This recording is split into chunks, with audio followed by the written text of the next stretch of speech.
प्यारे बच्चों, सुभागी देवी intermediate college के स्टडी क्लास में मैं राम आशीष सर आप लोगों का स्वागत करता हूं। आज कक्षा 12 के बच्चे हिंदी गद्य के अंतर्गत पढ़ेंगे अशोक के फूल। इस अशोक के फूल के लेखक हैं हजारी प्रसाद द्विवेदी। इसके लेखक हैं हजारी प्रसाद द्विवेदी। हजारी प्रसाद द्विवेदी ने अशोक के फूल के विषय में लिखे हैं कि अब जो है पहले अशोक के फूल का कितना महत्व था, अब अशोक के फूल को कोई जानता तक नहीं है। तो इस अशोक के फूल के विषय में लिखते हुए हजारी प्रसाद द्विवेदी आगे कह रहे हैं कि इस अशोक के फूल आचार्य हजारी प्रसाद द्विवेदी के सामाजिक एवं सांस्कृतिक चिंतन की परिणत है। सामान्यतः इसे सामांती सभ्यता एवं परिष्कृत रुचि का प्रतीक माना जाता है। अशोक के फूल को द्विवेदी जी कह रहे हैं ये संस्कृत का चिंतन है। सामान्यतः इसे सामांती सभ्यता एवं परिष्कृत रुचि का प्रतीक माना जाता है। अशोक के फूल को बता रहे हैं यह सामांती सभ्यता का घोतक है, अर्थात सामांती सभ्यता का प्रतीक है। भारतीय परंपरा में अशोक के फूल दो प्रकार के होते हैं। हजारी प्रसाद द्विवेदी कह रहे हैं भारतीय परंपरा में अगर देखा जाए तो अशोक के फूल दो प्रकार के होते हैं। प्रथम श्वेत, जो तांत्रिक क्रियाओं की सिद्धि के लिए उपयोगी हैं। प्रथम जो सफेद हैं जिसे श्वेत कहा जाता है, ये तांत्रिक क्रिया के लिए इसको तांत्रिक क्रिया जिससे सिद्ध होती है या तांत्रिक क्रियाओं में इनका उपयोग होता है। तथा द्वितीय लाल पुष्प है जो स्मृत वर्धक होता है। द्वितीय क्या है? द्वितीय फूल जो लाल है ये स्मृत वर्धक अर्थात आपकी ज्ञान शक्ति को बढ़ाता है। आपकी ज्ञान शक्ति को जो बढ़ाता है, आपके ज्ञान में वृद्धि करता है, अर्थात अशोक का लाल फूल। कंदर्प के 5 तुड़ीरों में स्थान पाने वाले अशोक का फूल आज उपेक्षित क्यों है? हजारी प्रसाद द्विवेदी यहाँ हम लोगों से क्वेश्चन कर रहे हैं कि ये बताइए कंदर्प के जो 5 तुड़ीरों में से स्थान पाने वाला अशोक का फूल आज उपेक्षित क्यों है? कंदर्प के 5 तुड़ीरों का अर्थ है जो कंदर्प देवता अर्थात कामदेव देवता जिन 5 फूलों का प्रयोग अपने धनुष बाण में करते थे, उन्हीं में से एक अशोक का फूल भी था। ये कह रहे हैं जिसको कामदेव जैसे देवता जिस फूल का प्रयोग करते थे उसे आज की दुनिया, आज का समाज क्यों उससे दूर हो गया, क्यों उसे उपेक्षा की दृष्टि से देखने लगा, जबकि अशोक के फूल की पूजा गंधर्वों और यक्षों की देन है। जबकि अशोक के फूल की पूजा गंधर्वों और यक्ष किया करते थे, तभी भारतीय परंपरा में से प्राचीन भारतीय परंपरा से यह आज तक विद्यमान होता हुआ चला आया है। भारतीय वर्ष का स्वर्ण युग इस पुष्प के प्रत्येक दल में मादकता के साथ लहरा रहा है। उस मादकता की अनुभूति के लिए कालिदास जैसे दृष्टि आवश्यक है। ये कह रहा है कि अशोक का भारत का जब स्वर्ण युग माना जाता था इसमें इस पुष्प की मादकता से सभी लोग सम्मोहित हुआ करते थे। ये अपनी मादकता से लहराता हुआ प्राचीन भारतीय संस्कृत से में विद्यमान था, लेकिन अब इसकी उपेक्षा की जा रही है। अब इसको लोग हेय दृष्टि से देखते हैं, यहाँ तक कि अशोक के फूल को लोग भूल भी गए हैं। इस मादकता की अनुभूति के लिए कालिदास जैसे दृष्टि आवश्यक है। इसकी मादकता को जानने के लिए कालिदास के तरह दृष्टि को पाना आवश्यक है। यानी कालिदास ने इस अशोक के फूल को अपने काव्य ग्रंथों में इसका प्रयोग किया है। लेखक ने अपने बहुमूल्य सांस्कृतिक धरोहर की लोगों द्वारा उपेक्षा करने की ओर संकेत दिया है। 2000 वर्ष पहले की तरह अशोक आज भी उसी मस्ती में झूम रहा है। 2000 वर्ष में जब यह अशोक का फूल अस्तित्व में आया था, गंधर्वों और कंदर्पों ने इसका प्रयोग किया था। यानी अगर देखा जाए तो 2000 वर्षों में जो काव्य ग्रंथ हैं, जो पौराणिक पुस्तकें हैं, उसमें अशोक के फूल का वर्णन मिलता है। लेकिन आज देखा जाए तो जो ये बहुमूल्य संस्कृत धरोहर है, लेकिन आज इसकी उपेक्षा की जा रही है। बदली हुई मानसिकता के कारण हम इसकी अच्छाइयों को समझने में असमर्थ हैं। पर द्विवेदी जी की सूझ एवं पैनी दृष्टि उन छोटी छोटी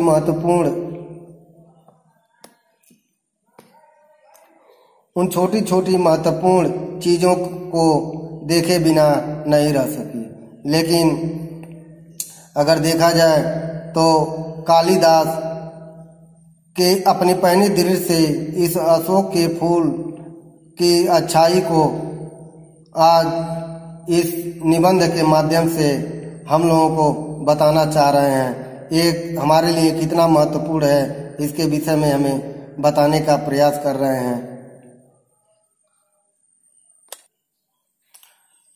लेखक कह रहा है, अशोक में फिर फूल आ गए, छोटे छोटे लाल लाल पुष्पों के मनोहर अस्तावकों में कैसा मनोहर भाव है। लेखक ये कह रहा है कि अशोक के फूल अब खिल गए हैं, अशोक अब फूलों से लद गया है। लाल लाल पुष्पों के मनोहर अस्तावकों में कैसा मोहक भाव है। ये जो लाल लाल मनोहर छोटे छोटे गुलदस्तों में, यानी छोटे छोटे गुच्छों में एक खिला हुआ कैसा सुंदर दिख रहा है।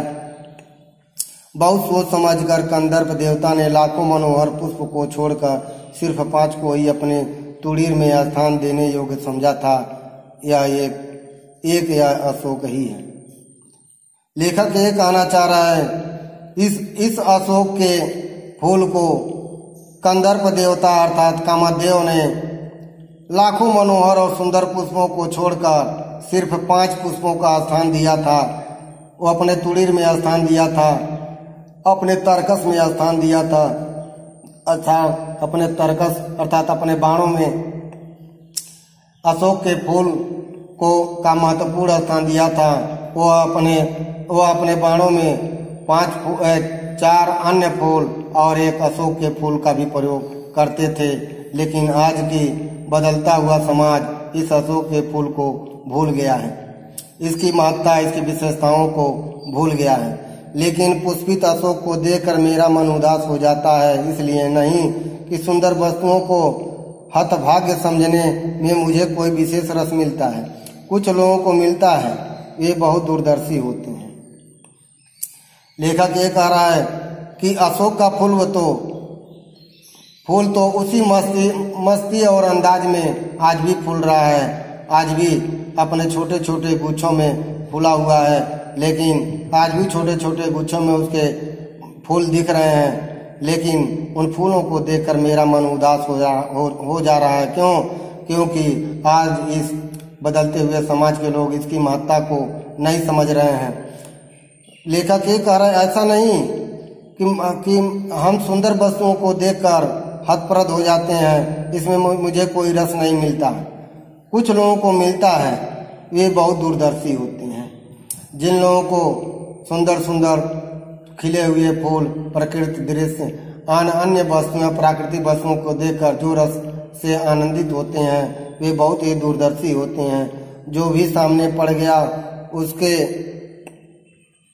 उसके जीवन के अंतिम मुहूर्त तक का हिसाब वे लगा लेते हैं। मेरी दृष्टि इतनी दूर तक नहीं जाती, फिर भी मेरा मन इस फूल को देखकर उदास हो जाता है। असली कारण मेरे अंतर्मयी ही जानते हैं। कुछ थोड़ा सा मैं भी अनुमान कर सकता हूँ, बताता हूँ। लेखक ये कह रहा है, वे दूरदर्शी लोग होंगे जो छोटी छोटी वस्तुओं को देखते हैं और उसके विषय में उसके जड़ तक पहुँच जाते हैं और बहुत कुछ तक जान भी लेते हैं और बहुत दूर तक सोचते भी हैं। वे लोग दूरदर्शी होंगे। लेकिन मैं उतना दूरदर्शी नहीं हूँ, लेकिन थोड़ा बहुत तो अनुमान लगा ही लेता हूँ और थोड़ा बहुत मैं जान भी सकता हूँ। इस प्रकार मैं अशोक के फूल के विषय में बता रहा हूँ या बताने जा रहा हूँ। भारतीय साहित्य में और इसलिए जीवन में भी इस पुष्प का प्रवेश और निर्मम दोनों ही विचित्र नाटकीय व्यापार है। ऐसा तो कोई नहीं कह सकता कि कालिदास के पूर्व भारतवर्ष में इस पुष्प का कोई नाम ही नहीं जानता था, परंतु कालिदास के काव्यों में यह जिस शोभा और सौकुमार का भार लेकर प्रवेश करता है वह पहले कहाँ था। ये कह रहे हैं कि ऐसा तो कोई नहीं कह सकता कि कालिदास के पूर्व इस अशोक के फूल के विषय में कोई नहीं जानता था। लोग जानते थे, ऐसा नहीं है कोई नहीं जानता, लोग जानते थे, लेकिन कालिदास ने अपने काव्यों में इसको शोभा और इसके सौकुमार, इसकी सुकुमारता का प्रवेश अत्यंत महत्वपूर्ण ढंग से किया है।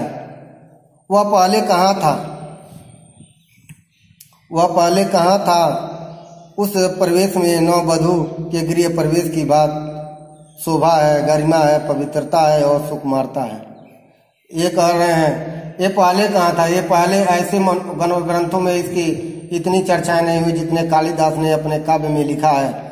इसको अपने काव्य में नववधू के तरह प्रवेश किया है और उसी के साथ तरह इसकी शोभा का भी वर्णन किया है, इसकी गरिमा को भी बताया है और इसकी पवित्रता और सुकुमारता को भी बताए हैं।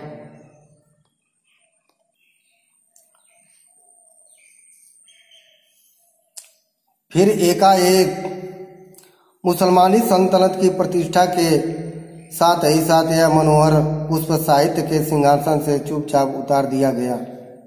लेकिन जब भारत में सल्तनत युग आया, जब मुसलमानी युग आया, तो यह अशोक का फूल अर्थात भारतीय साहित्य से एकाएक बाहर कर दिया गया। अर्थात भारतीय साहित्य में इस अशोक के फूल की गणना करनी बंद हो गई। भारतीय साहित्य में इस अशोक के फूल की सुकुमारता, सौंदर्यता के रूप का वर्णन नहीं मिलता। नाम तो लोग बाद में भी लेते थे, पर उसी प्रकार जिस प्रकार बुद्ध, विक्रमादित्य का नाम तो लेते थे अशोक का फूल का, लेकिन उसकी विशेषताओं के विषय में नहीं बताया जा रहा था। जिस तरह आज हम लोग भी बुद्ध और विक्रमादित्य का नाम लेते हैं, लेकिन उनके विषय में हमें अधिक जानकारी नहीं होती कि बुद्ध कौन थे, एक भारतीय लोगों को क्या उपदेश दिए, इनके उपदेशों से हमें क्या शिक्षाएं मिलती हैं। विक्रमादित्य कौन थे, विक्रमादित्य अपने जीवन में क्या कार्य किए हैं, विक्रमादित्य के की गई उपकारों को हम लोग नहीं जान पाते हैं। उसी तरह जिस तरह अशोक के फूल को हमने नाम तो रखते हैं, लेकिन उनकी विशेषताओं को नहीं जानते। अशोक को जो सम्मान कालिदास से मिला वह अपूर्व था। लेखक ये कह रहा है अशोक को जो सम्मान कालिदास ने दिया वह अपूर्व था। वो अर्थात वह सम्मान न तो इनके पहले किसी ने दिया था और न ही तो बाद में कोई देने वाला मिला। सुंदरियों के आसिंजनकारी नुपुर वाले चरणों के मृदुघात से वह फूलता था, कोमल कपलों पर कड़ा वसंत के रूप में झूलता था और चंचल नील अलकों की चंचल शोभा को 100 गुना बढ़ा देता था। लेखक ये कह रहा है ये अशोक का फूल जो कालिदास ने अपने ग्रंथों में जिसका उपयोग किया है, जिसकी रचनाएं की हैं, वे लिखते हैं कि यह अशोक का फूल सुंदरियां जब सजने के लिए इस अशोक का फूल का निर्माण अपने अनुपुर वाले चरणों में करती थी, तो वे उनके कोमल घात से यह खिल उठता था और कोमल कपोलों पर कण बसंत के रूप में झूलता था। और जब वे अपने कानों में इसको धारण करती थी तो गालों पर आकर के कपोलों अर्थात गालों पर आकर के ये बसंती बहार की तरह उस गालों को छूता था और झूमता हुआ झूलता हुआ दिखाई देता था। और चंचल नील अलकों की चंचल शोभा को 100 गुना बढ़ा देता था और चंचल नीली आंखों के चंचलता की शोभा को 100 गुना बढ़ा देता था। वह महादेव के मन में क्षोभ पैदा करता था। मर्यादा पुरुषोत्तम के चित्त में सीता का भ्रम पैदा करता था और मनोजन्मा देवता के एक इशारे पर कंधों पर से ही फूट उठता था। फिर अशोक के फूल की चर्चाएं करते हुए लेखक कह रहा है कि कालिदास के अनुसार यह महादेव के मन को क्षोभ पैदा करता था। महादेव के हृदय में यह गुस्सा पैदा करता था। महादेव के ध्यान भंग करने वाला यही अशोक का पुष्प था, जिसे कामदेव ने जिसका बाण बनाकर महादेव के ऊपर चलाई थी। मर्यादा पुरुषोत्तम के चित्त में मर्यादा पुरुषोत्तम के मन में, मर्यादा पुरुषोत्तम के हृदय में सीता का भ्रम पैदा करता था। ये अशोक का फूल जब पास रहता था तो वे भ्रमित होकर उनको ये लगता था कि सीता जी उनके साथ हैं। और मनोजन्मा देवता अर्थात कामदेव के एक इशारे पर उनके कंधों पर ही यह फूट उठता था अर्थात खिल उठता था। अशोक किस कुशल अभिनेता के समान झम से रंगमंच पर आता है और दर्शकों को अभिभूत कर खप से निकल जाता है। ये अशोक का फूल ऐसा दिखता है जैसे कुशल अभिनेता। किस कुशल अभिनेता? कोई कुशल अभिनेता जैसे रंगमंच पर आता है और अपना कला प्रदर्शन प्रस्तुत करके दर्शकों को दिखा करके फिर वह वापस चला जाता है, उसी तरह अशोक का फूल भी उस अभिनेता के समान कालिदास के ग्रंथों पर आया और अपने कलाओं से सबको अभिभूत करके फिर बाहर चला गया। क्या ऐसा हुआ? लेखक कह रहा है क्या ऐसा हुआ? फिर हम लोगों से क्वेश्चन कर रहा है। अब आप लेखक ये कह रहा है कि क्या ऐसा हुआ कि कंदर्प देवता के अन्य बाणों की कदर तो आज भी कवियों की दुनिया में ज्यों की त्यों है। अरविंद को किसने भुलाया? आम को कहाँ छोड़ा गया? और नीलोत्पल की माया को कौन काट सका? यानी लेखक ये कह रहा है क्या ऐसा हुआ कि कंदर्प देवता के अन्य बाणों की कदर तो आज भी होती है, उनको लोग आज भी उसका नाम रखते हैं, उसको याद रखते हैं, लेकिन अशोक के फूल को लोग भूल गए। अरविंद अर्थात कमल के लोग आज भी याद रखते हैं, आम को लोग आज भी याद रखते हैं, और नीलोत्पल की माया को कौन काट सका अर्थात नौ मल्लिका की अवश्य ही अब विशेष पूछ नहीं है, किंतु उसकी उससे अधिक उसकी कदर कभी थी भी नहीं। ये कह रहा है नौ मल्लिका को अगर देखा जाए तो उसकी विशेष पूछ नहीं है, लेकिन पहले भी नहीं उतनी थी। लेकिन अशोक को पहले लोग अधिक नाम से अधिक कद्र से बुलाते थे, लेकिन आज उसको लोग भूल गए हैं। अशोक मेरा मन उमड़ घुमड़ कर भारतीय रस साधना के पिछले हजारों वर्षों में बरस जाना चाहता है। ये लेखक ये कह रहा है अशोक के लिए मेरा मन उमड़ घुमड़ कर उस बादलों के समान रस साधना में पिछले हजारों वर्षों से वर्षा की तरह बरस जाना चाहता है। क्या मनोहर पुष्प भुलाने की चीज थी? क्या यह सुंदर और मनोहर अशोक की पुष्प भुलाने की चीज थी? सहृदयता क्या लुप्त हो गई? क्या लोगों से सहृदयता समाप्त हो गई? कविता क्या सो गई थी? क्या उसके बाद के कवि अर्थात कालिदास के बाद के कवि क्या कविता नहीं लिखते थे?